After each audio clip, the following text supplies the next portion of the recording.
រីទីយារបស់ប្រទេសអារ៉ាប៊ីសាអូឌីតព្រះអង្គម្ចាស់មូហាម៉េតប៊ីនសាម៉ែនបានប្រមានប្រធានាធិបតីអាមេរិកលោក Donald Trump កុំឲ្យចាប់ផ្ដើមប្រតិបត្តិការយោធាទ្រង់ទ្រាយធំប្រឆាំងទៅនឹងប្រទេសអ៊ីរ៉ង់ឡើងវិញថ្លែងនៅក្នុងកិច្ចសន្ទនាតាមទូរស័ព្ទជាមួយនឹងលោក Trump កាលពីថ្ងៃអាទិត្យព្រះអង្គម្ចាស់ប៊ីនសាម៉ែនបានមានបរិយាបន្ទូថា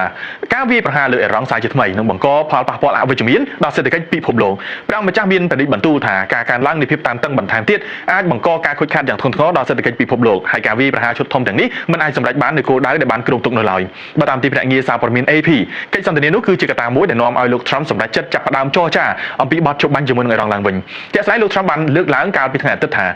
សហរដ្ឋអាមេរិកនិងអ៊ីរ៉ង់បានបើកកិច្ចចរចាស្ដីអំពីកិច្ចព្រមព្រៀងសន្តិភាពឡើងវិញនៅថ្ងៃទី3ខែសីហានេះបន្ទាប់ពីលោកបានយល់ព្រមលុបចោលការវាយប្រហារដ៏ខ្លាំងក្លាមួយទៅលើប្រទេសអ៊ីរ៉ង់ដើម្បីឈានទៅរកកិច្ចព្រមព្រៀងបទជប់បាញ់យូរអង្វែងបើតាមលោក Trump ប្រទេសអ៊ីរ៉ង់និងប្រទេសដទៃទៀតនៅមជ្ឈមបូព៌ាបានស្នើសុំឲ្យទីក្រុង Washington បញ្ជាការវាយប្រហារដោយសារតែលក្ខខណ្ឌនៃកិច្ចព្រមព្រៀងត្រូវបានឯកភាពគ្នាហើយលោក Trump បានថែមថាការឯកភាពគ្នានេះនឹងរួមបញ្ចូលទាំងការបើកច្រកសមុទ្រ Hormuz ពេញលេញឡើងវិញនិងព្រមទាំងបញ្ចប់ការគំរាមកំហែងផ្នែកនុយក្លេអ៊ែររបស់អ៊ីរ៉ង់ផងដែរ